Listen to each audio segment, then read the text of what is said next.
Primeira lei de Mendel e cruzamentos genéticos. Esse é o tema da aula de hoje e eu sou a professora Rafaela Lima. Você com certeza já viu alguns casos, algumas famílias, que você fica impressionado com a semelhança entre pais e filhos. Ou o contrário, filhos muito diferentes dos seus pais.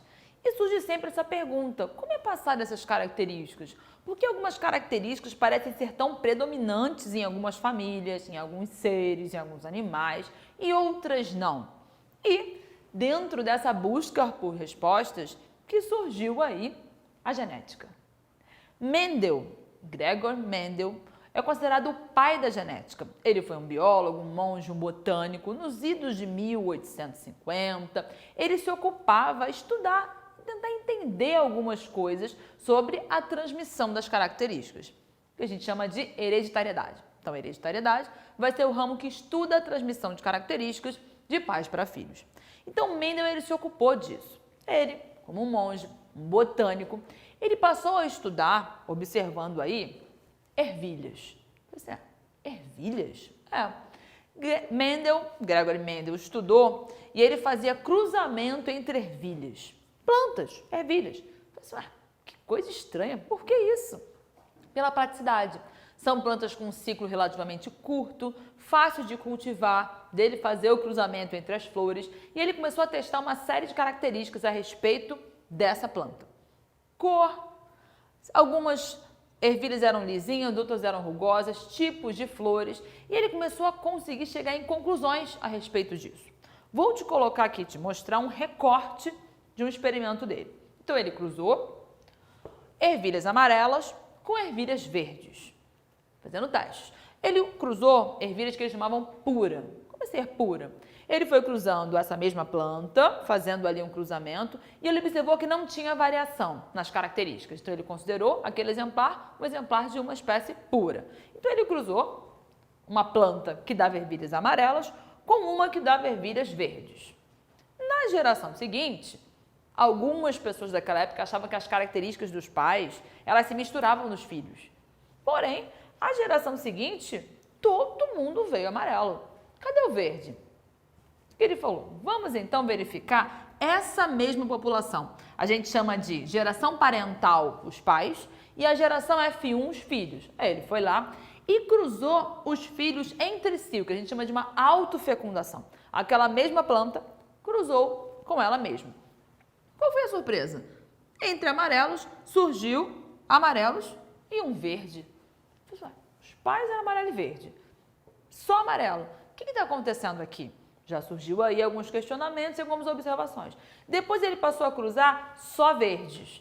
E ele percebeu que verde com verde só dava verde, verde, verde, verde. Todas as gerações só davam verde. E ele chegou a algumas conclusões. E a conclusão foi: a cor amarela nas ervilhas dominava sobre a verde. Foi uma observação. Nasceu aí, a partir dos estudos de Mendel, de várias características de plantas, a chamada Primeira Lei de Mendel. O que diz a Primeira Lei de Mendel? A primeira lei, ou lei da segregação, da separação de fatores, também chamada de monohibridismo. Mono, uma característica. Ela diz assim, cada caráter é determinado por um par de fatores. Então, cada característica é determinada por um par de fatores que se separam na formação dos gametas. Esse parzinho, ele se separa na formação dos gametas, indo um fator do par para cada gameta. Célula reprodutiva, uma masculina e uma feminina. Então, separou ali. E que é, portanto, puro. Assim, então, ele observou e falou, as características, elas vêm a partir de um par de informações, e uma parte ela veio do pai e uma veio da mãe. Houve uma separação ali. Olha que sacada do Mendel, já naquele tempo, 1800, com a pouca tecnologia em relação ao que a gente tem hoje, ele chegou a essas conclusões. Por isso é considerado o pai da genética. Demorou ainda até esses estudos serem disseminados, mas foram disseminados e amplamente confirmados. Então, tudo começou lá com as ervilhas de Mendel. Assim, legal, entendi a ideia. Aí você assim, mas e essa história de dominar e tal? O que ele observou? Ele observou que algumas características dominavam sobre as outras. Passaram a ser chamadas, então, de dominantes. E aquelas que eram dominadas foram chamadas de recessiva. Representando aqui, então, o que ele observou? Quando eu tinha dois dominantes juntos, aquela característica estava presente. Então, se eu tinha, por exemplo, amarelo com amarelo, eles têm um gene dominante representado por uma letra maiúscula. Então, está aqui um Vzão com um Vzão, dominante. E o verde, Vzinho, para representar que ele era recessivo. Quando eu juntava, então, o amarelo com o verde, o Vzão dominante dominava sobre o Vzinho, ficava tudo amarelo. Porém, em algumas situações, eu tinha a possibilidade de que o Vzinho se manifestasse. Quando? Quando tinha Vzinho com Vzinho. E aí a gente criou, a gente é ótimo, eu não criei nada. Ele criou o conceito de homozigose e heterozigose. Homo igual. Então ele falou assim, olha, quando eu tenho dois genes iguais, eu falo que esse par está em homozigose, eles são homozigotos. Vzão com Vzão, Vzinho com Vzinho, Azão com Azão, Azinho com Azinho, homo, genes iguais. E quando eu tenho um par de genes diferentes, um Vzão, tá aqui, cadê ele aqui? Um Vzão e um Vzinho, eu falo que eu tenho a condição de hétero significa diferente, heterozigose. Então, homozigoto, estão ali genes iguais, heterozigoto, diferente. Aí você repara e fala assim, ué, então aqui, esse aqui se enquadra como um heterozigoto, porque ele tem um Vzão e um Vzinho? Sim, pensa comigo, esse não é filho desse casal? Casal de plantas. Um Vzão veio aqui, do amarelo, e esse Vzinho veio de quem? Veio desse pai, do pai verde. Mas se ele tem o Vzinho do pai, por que ele não é verde? Porque o Vzão domina sobre o Vzinho. Você, entendi. Então, eu recebi uma característica da minha mãe, porém foi a do meu pai que predominou, ou ao contrário, eu recebi uma característica do meu pai, porém foi a da minha mãe que predominou. Pois é, são coisas que acontecem. E aí a gente faz aqui um esquema para você entender um pouco melhor sobre os genes dominantes e os genes recessivos. Aqui está um cromossomo. E aí, quando a gente fala de gene, eu estou falando de um segmento do DNA. Caso você não lembre bem dessa parte, você vai na aula de hereditariedade. Então, eu tenho aqui os cromossomos. A espécie humana tem 46 cromossomos, organizados em 23 pares. E aí, nesses cromossomos, eu tenho metros e metros de DNA e um segmentozinho dele é um gene. Aqui eu tenho um gene, o gene azão. No outro par, também tem um gene azão. Então, eu falo que eu tenho uma condição de homozigose. Qual característica que vai prevalecer? A característica que o azão expressa, que pode ser várias. Nesse caso aqui era cor, pode ser muitas coisas. Já aqui eu tenho um outro par de gene. O gene B, ele expressa características diferentes do A. O Bzão e o Bzinho. Eu tenho uma condição de heterozigose. E nesse caso, qual característica vai prevalecer? A característica do Bzão, que é o dominante. Mas característica? Que característica? Todas. Desde detalhes corporais, de órgãos, se vai ter uma informação, uma característica um pouco diferente, todas as informações, elas vêm lá da nossa herança, lá dos nossos pais, e estão contidas no núcleo das nossas células. Podem sofrer alterações? Podem sofrer mutações, podem sofrer alterações. Até mesmo depois que você nasceu. Por exemplo, se você for exposto a uma radiação, a algum produto químico, ele pode levar a uma quebra no seu DNA que pode provocar alterações. Mas a gente não está falando do que vem depois, eu estou falando do início, onde tudo começou. Tá? Entendi. Então aqui eu tenho genes dominantes, o Azão e o Bzão, prevalecendo.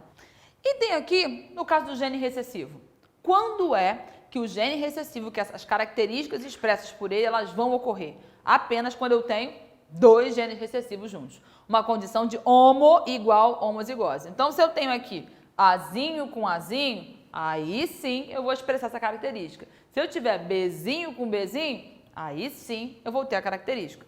Porém, se eu tiver aqui um Bzão e um Bzinho, o gene recessivo, ele é inibido pelo alelo dominante.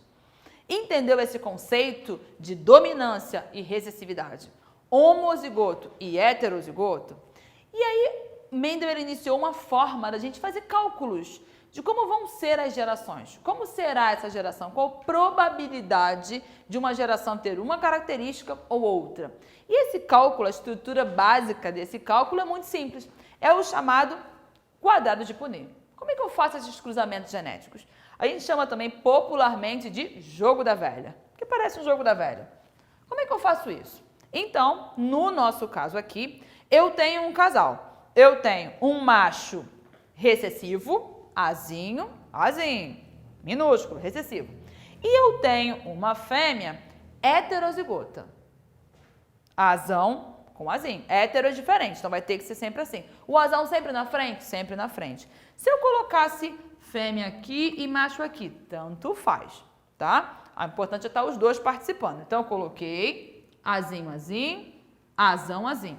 E aí eu começo a juntar. Eu estou fazendo um cruzamento. Então, eu pego azão, coloquei aqui, com o azinho daqui. Azão, azinho. O azão daqui com o azinho daqui. O azinho daqui com o azinho daqui. O azinho daqui com o azinho daqui. Repare, eu estou fazendo um cruzamento. Eu estou unindo as características de um com o outro.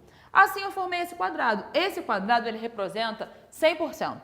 Se ele dividir em 4, eu tenho então aqui é meu 100%. Eu tenho então, você imagina aqui, 25% aqui, 25% aqui, 25 aqui, 25 aqui. Opa, então tá. Então, 100% dos filhos, como vai ser então as probabilidades dessa família? Eu vou dizer que eu tenho 25 mais 25, 50% de chances desses filhos serem como a mãe, heterozigotos, e mais 50% de chance desses filhos serem como o pai, recessivos. Entendeu a sacada? Entendeu a jogada? Cada quadrado desse, 25, 25, 25, 25, num total de 100%. Foi assim que se chegou a esse resultado. 50% de chance de ser heterozigoto e 50% de chance de ser homozigoto. Um cálculo básico para saber qual seria o resultado de um cruzamento genético, usando o quadrado de Punnett. Entendido? Então, passamos alguns conceitos básicos, a primeira lei de Mendel, e vamos trabalhar um pouquinho mais com isso aí. Fechamos a nossa aula de hoje e até a próxima. Tchauzinho!